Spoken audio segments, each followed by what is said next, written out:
So what was J.K. Rowling doing with Harry Potter? Well, it's the battle between good and evil. I mean, Right. Voldemort is Satan for all intents and purposes. Yeah.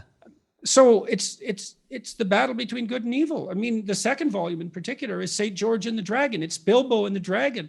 Harry fights a giant snake that's under the castle. It's the same story as the Lord of the Rings. The oldest story we have of that sort is a Mesopotamian creation myth where a god named Marduk attacks a giant dragon named Tiamat.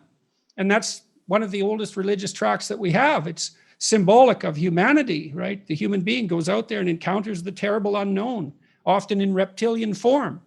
And that terrible unknown, well, that's why that terrible unknown is often evil itself. And so in Christianity, you get this weird intermingling, for example, of the snake in the Garden of Eden with Satan. It's not obvious why there should be a connection. Yeah. Snake, Satan. Yeah. It's like, well, what's the worst snake? It's not a snake.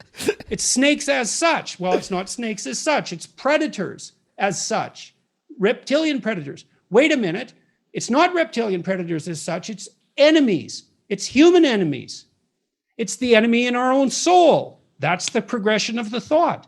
Wait, it's unbelievably sophisticated. How does it go from insanely sophisticated? How does it go from enemies to the enemies in our own soul? Well, who's your worst enemy if it's not you? Who's your biggest obstacle if it's not you?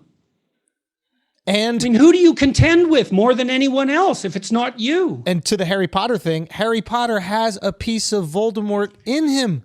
Yes, well, that's the original sin doctrine recreated. So it's also the case that he can't understand evil without it. It's also part of what makes him sophisticated, right? Because he's being touched by it. Yeah. So is that what we got to do? Is just copy the Bible? Like we don't have a choice. Wait, what do you mean by that? It happens whether we want it to or not. I mean, the Bible aggregated itself over centuries, right? I mean, no human being directly oriented that. It's not something that could happen over thousands and thousands of years. This is just the greatest hits. That's one way of thinking about it, yes. And each one of these hits taps into something innate to us. Yes. Otherwise, we wouldn't remember it.